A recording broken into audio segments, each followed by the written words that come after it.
I'm not quite sure who we're recording for, but okay.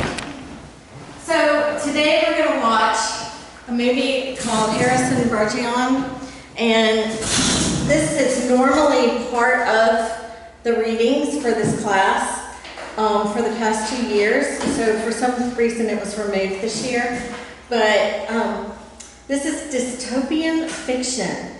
It's a piece of fiction based on futuristic but degraded or broken society. It was one of the most moving pieces the last time I taught this class. The students were just so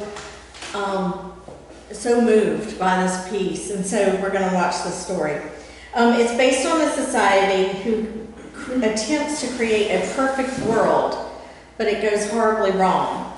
And the author wrote the story in 1961 in the middle of the Cold War and at the beginning of the anti-establishment 1960s. So it's a short story. The movie's done very, very well, and then we're going to have a little bit of a short discussion afterwards. But be sure you pay very, very close attention to the beginning, because none of you have read the story. Is that correct? Have you read the story before? No. Okay, so pay very close attention to the beginning so you can catch on what's going on. Keep in the back of your mind that it's a society that they try to create people as equals. What? It's a society of where they wanted everybody to be equal. So if you excelled in something, they had to keep you from excelling at that particular thing. That's controlling. So it's a very, anyway, follow along. Oh, I'm going to amplify. So you can see it. The year was 2081, and everyone was finally equal. Everyone's finally equal. They were only equal before God and the law, you see. They were equal every which way. Nobody was smarter than anybody else. Nobody was better looking than anybody else. Nobody was stronger or quicker than anybody else. And all this equality was due to the 211th, 212th, and 213th Amendments to the Constitution, and to the unceasing vigilance of the United States Handicapper General. The strong wore weights to make them weaker. The intelligent wore earpieces that kept them from taking unfair advantage of their brains. Even the beautiful sometimes wore masks in situations where their beauty might simply be too distracting. It was the golden age of equality. Some things about living still weren't quite right, though. April, for instance, continued to drive people crazy by not quite being springtime. And it was in that clammy month that the HG men came to take George and Hazel Bergeron's son, Harrison, away.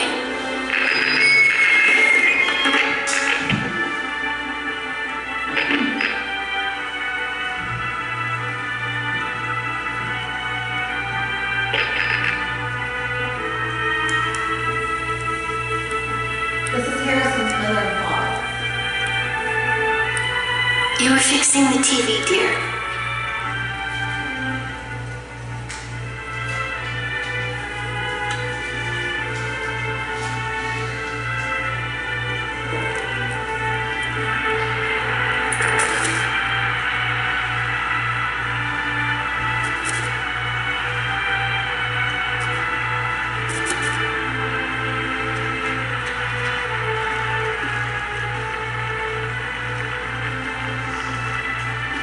I bet that was a real pretty dance, that dance she just did. That dance, I bet it was nice.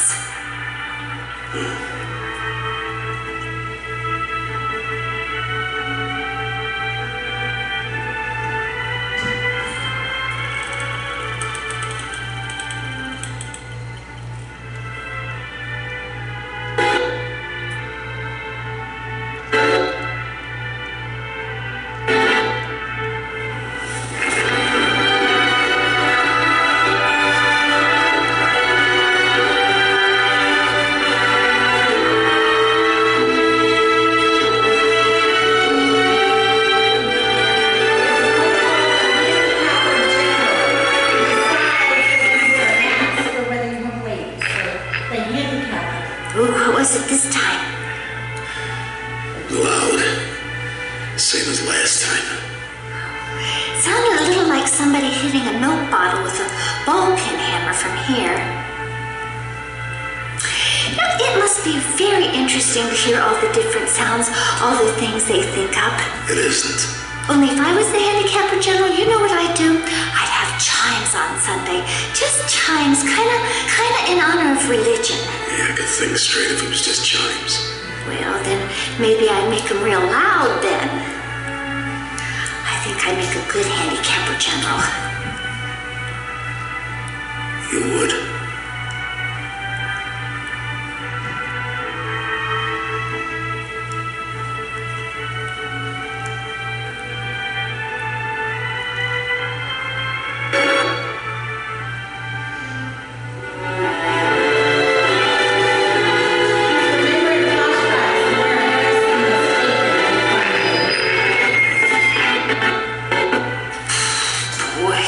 Was a doozy, wasn't it? Yeah. You seem distracted, hon. What are you thinking about? I don't know. Can't straight in my head, but something. You must be tired. Why don't you stretch out on the sofa so you can rest your handicaps on the pillows? You're always so worn out. If there was just some way we could lighten. There isn't. I'm not saying all the time. I'm just saying maybe when you're sitting around the house. Hazel, if I take them off, I'm gonna want to keep them off. And we both know how you would feel about that. I'd hate it. So, nothing to be done then.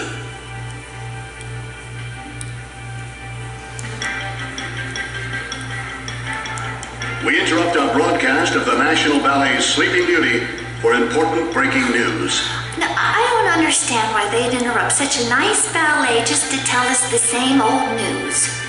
Well, what does it matter if they're just showing the same old ballet?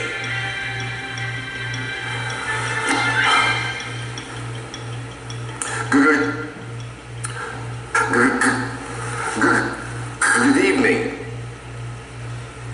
We've just received a warning from the handicap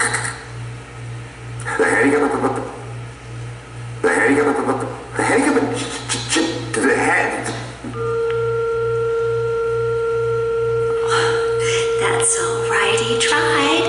That's the important thing. I think he should get a nice big raise for trying so hard.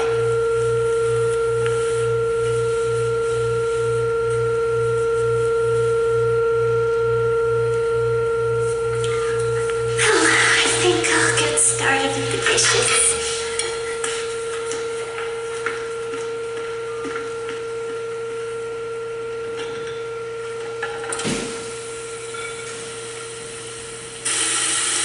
We have ways to keep things stronger, from being stronger, we have ways things from him, keep from being smarter. Good evening. We've just received warning from the Office of the Handicapper General that suspected anarchist Harrison Bergeron has escaped from custody.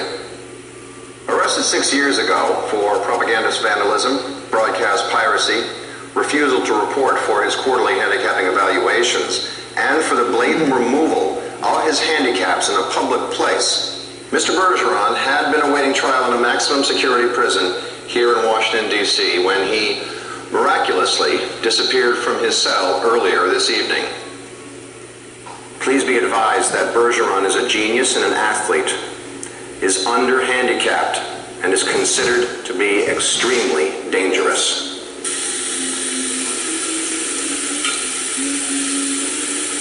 If you see this man, please contact your local authorities immediately.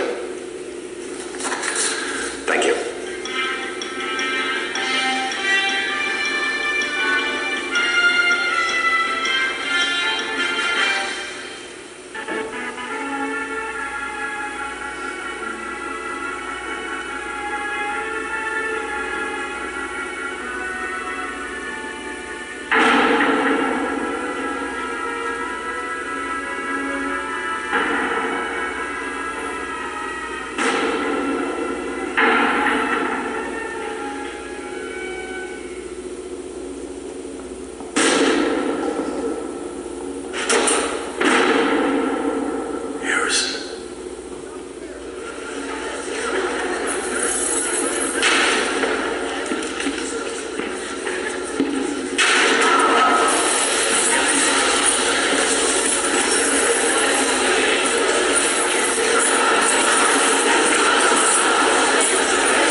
this theater. And there's a detonator in my hand. So, I strongly suggest that you remain in your seats.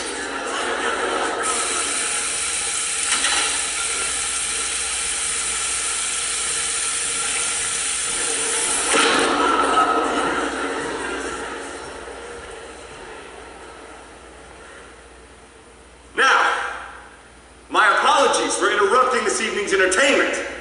Hopefully I can provide you with some of my own. My name is Harrison Bergeron. I am a fugitive and a public threat. I am an abomination of the able. I am an exception to the accepted. I am the greatest man you have never known. And for the last 6 years, I have been held prisoner by the state, sentenced without trial, to torture without end.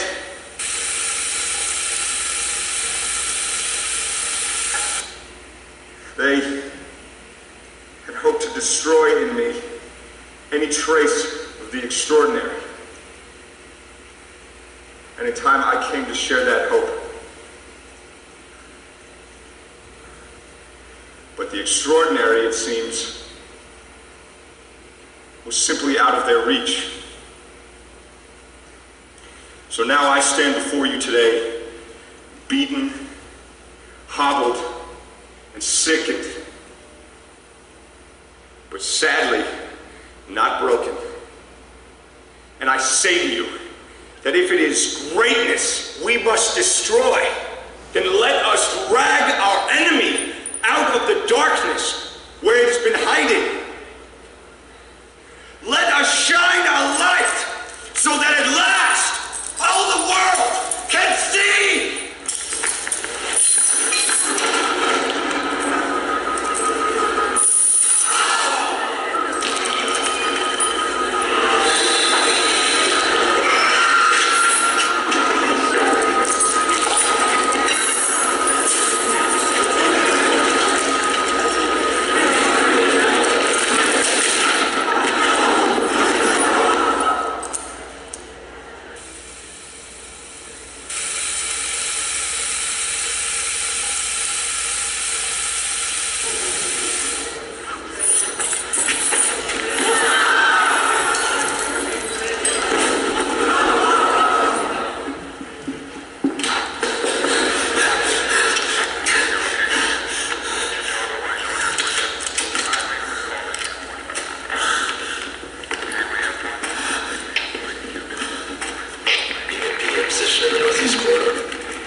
Music.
Mine sounded kind of like a gunshot.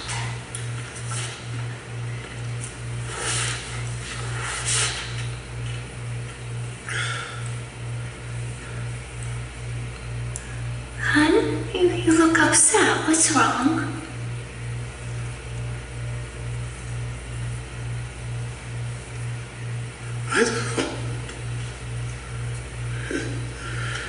Something sad. The television, I think. You should forget sad things anyway. I always do.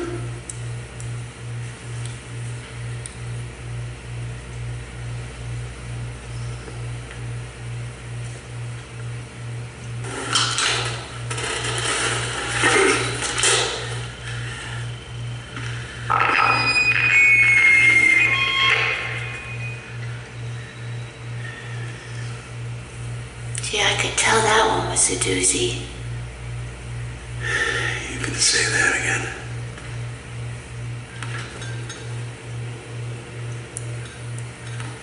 Gee, I could tell that one was a doozy.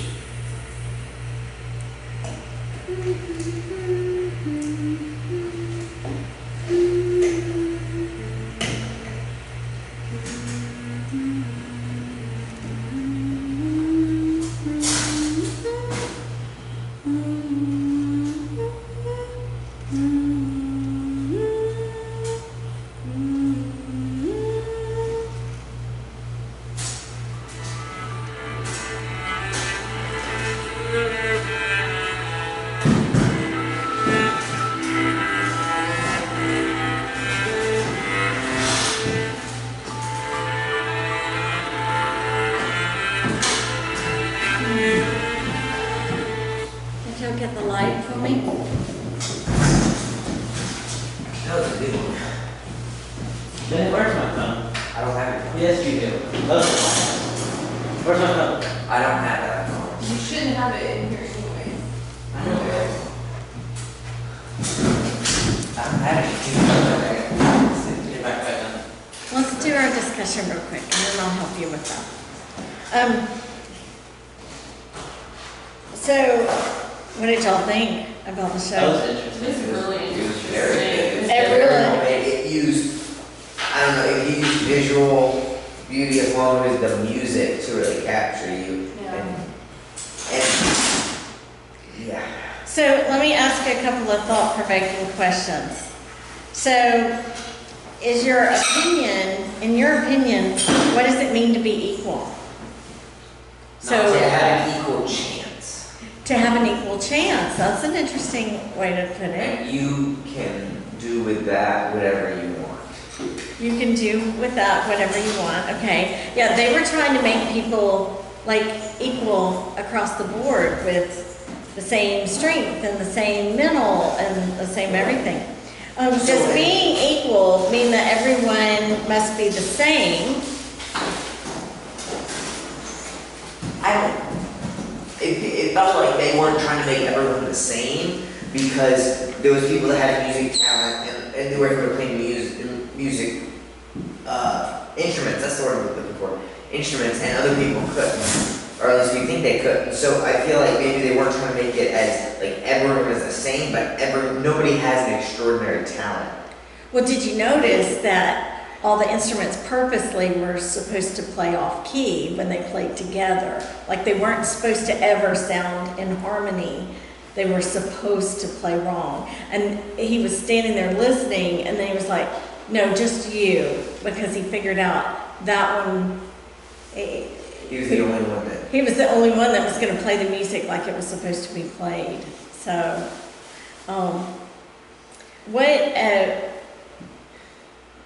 for we are all God's handiwork, created in Christ Jesus to do good works, which God prepared in advance for us to do. That's Ephesians 2:10. In what ways does this short story not reflect this passage, or reflect this passage? For we are God's handiwork, created in Christ Jesus to do good works, which God prepared in advance for us to do. They took that away. They took that away. That's right. They hindered it. So imagine you are the handicapper general, and did you notice the handicapper general didn't have any handicaps? It seemed like every person that would have or could have the mind to act upon what they saw and go, hey, this is wrong. They were shutting that down with the headphones he had on. And I think, this is just a suggestion, that the loud pitch was every time his brain, there was too much activity in his brain, there was a loud screeching noise, and that eventually taught his brain not to. It's like, spanking a child. Right. It was like a trigger. It's like a.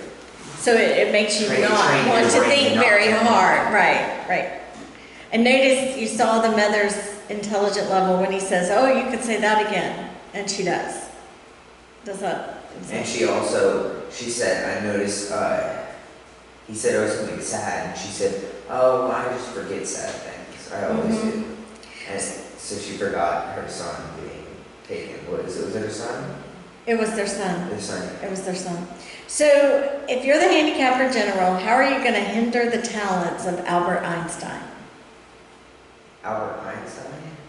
How would you hinder his talent? He gets 2 earpieces because he's special. He would get 2 earpieces to stop him from thinking. What about Michael Jordan? How would you stop him from being talented? Big old handicap things. Weights. He'd get handicap things inside of chairs. Lots of weights and stuff. What about Vincent Van Gogh as an artist? Cut his hands off. So, or weight the hands so we couldn't paint. Take weights outside. Take weights Cover his eye. I hope you don't get gouged out. Yeah, I mean, cover. Okay. Billy Graham. Who's that? Evangelist. He's got to. You want to talk about experience first, or? Huh? So you gotta make him stop talking. You got to make him stop talking. So you got to figure out a way, and maybe headpieces so he can't think. Yes, he would have to think. And things So- like And then that. on his neck, where if he talked too much, he'll get tired to the point that he just dies. What in the world? Maybe it shocks him. I don't know. How is the TV portrayed in the film as a handicap? It has light bulbs. It has light bulbs. Yes, the TV has light bulbs to make it work. Okay. Who did Harrison single out and why? The guy. The cello player, right? And what do you notice about him? What did you notice about him? He was the only one that could think straight. He was the only one that, and did you see, like, he was so into the music and being able to play, he wasn't even really noticing everything else going around. All the other instruments stopped when people barged in, but he was so in tune to the music. What did you notice about the ballerina? She wasn't very beautiful. She wasn't timid. She wasn't timid. She wasn't afraid to put herself out there and be volunteer. Did you notice the difference in how graceful she was and how beautiful she could dance without the weights? And she was brave to, But he at asked for a that point, volunteer. nothing he did would, like, I don't see, like, any point what he did. He did nothing that would change anything. Oh, wait. Because anybody, okay. Wait, we're not there yet. So how would you rewrite the ending of the story? So first, imagine he's not killed and he becomes the ruler. What happens? How does the Everyone world takes off their change? handicaps and just stands up. Oh wow, look at that robbery. Happy birthday. Everybody takes off their handicaps and is set free. Yes. Imagine the handicapped general's killed instead. Good. And Harrison's not killed. Okay. So why does the handicapped general stare at the TV at the end of the film? She didn't know it was on air until the guy told her.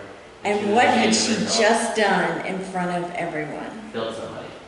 Killed Harrison and the ballerina who they had just watched perform and look magnificent. I mean, imagine if you've never seen something spectacular and beautiful, and imagine the first time that you ever saw someone dance or you heard some piece of music and it sounded absolutely beautiful and it moved you, and you just were like, wow. And it's the first time that the people watching may have ever seen that in their entire lives, because they were always watching everyone else have a handicap and seeing everyone else have a handicap. And they've just seen this, and then the handicap general, who has no handicaps on, has just killed it. Has just killed that dream, that beautiful thing.